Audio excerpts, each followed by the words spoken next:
Good morning, this is Rick with SoftBrake. We're doing another video today because we've had certain questions in regards to our reduced reach clutch levers that we are modifying for the 14 and newer Harley Davidsons with the hydraulic clutch.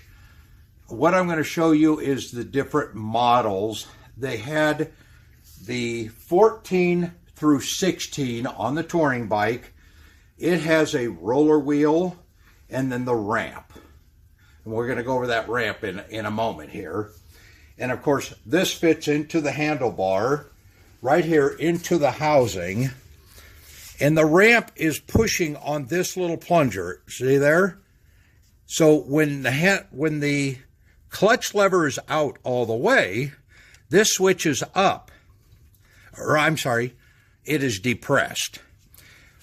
When you pull the clutch lever in all the way, the ramp is letting that pop up at a certain point.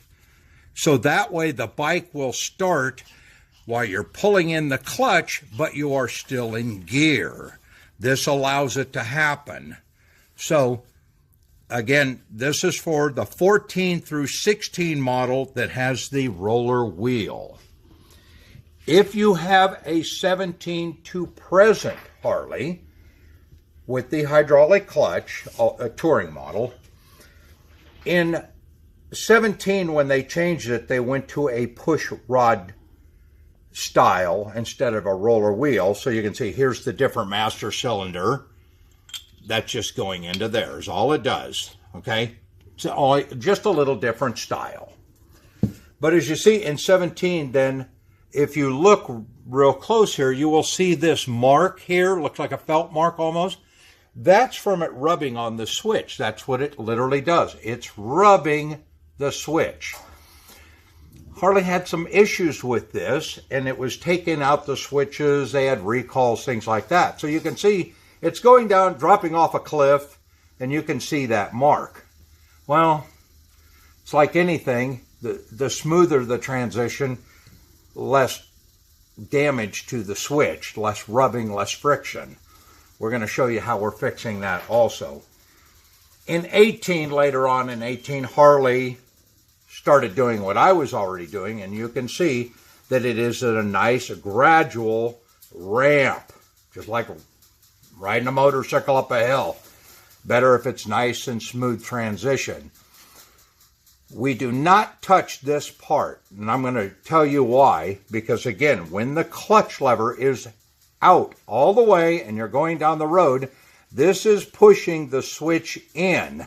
So important that you do not touch this top, say, 3/16 of an inch. I will show you the clutch lever that I have now modified, and it is for a 17 and newer. If you look real close, you will still see the factory original mark there. That's what's pushing on the switch. We don't want to touch that. If you look, it's kind of hard to tell. I have changed the ramp on that slightly. Might be a little tough to see in the video, but I have radius this down because this lever is now being modified through here is where I'm bending the factory lever, bringing it in 1 inch closer. So if you have smaller hands or not, it allows the clutch to engage sooner. That's the biggest complaint on these, is that it is a late engagement. Your hand's totally extended before the clutch finally hooks up. Not like the old cables where we could adjust it, and there is no adjustment here.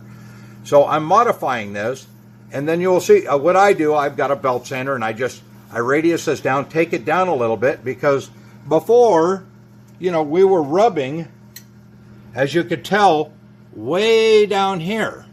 Well, now we're maybe half of that. So what you're going to do is, if you have an issue, when you purchase one of the SoftBrake reduced reach clutch levers, every once in a while somebody will call me and say, my bike will not start in gear.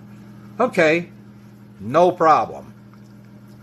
The best way to do it is maybe put a little smear of grease or Vaseline, anything, okay? Put it on your bike, pull it in a couple of times, find out where the end of the mark is, where the switch quits rubbing, which would approximately be right in this area, about in the middle. So all you would do is take a file that just a little bit. You're only talking a few thousandths. Generally, when I have an issue with this where the bike won't start in gear, the first question I ask the customer, have you changed your grips? And well, yeah, I went to the fancy ones and they're bigger around. I have reduced this by 1 inch. Now you put a bigger grip on there, you're pulling it in even less. You've changed the dynamics of what I have done for the stock application with stock rubber grips. Generally, it's a guy with a Screaming Eagle because they have the heated grips and they are larger diameter.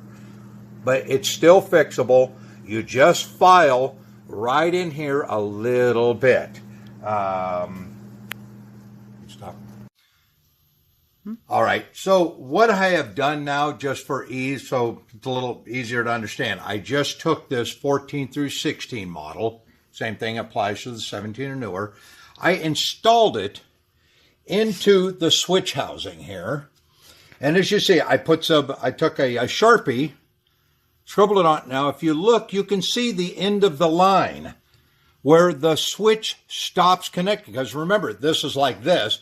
You're pulling it in. It's allowing that switch to pop up.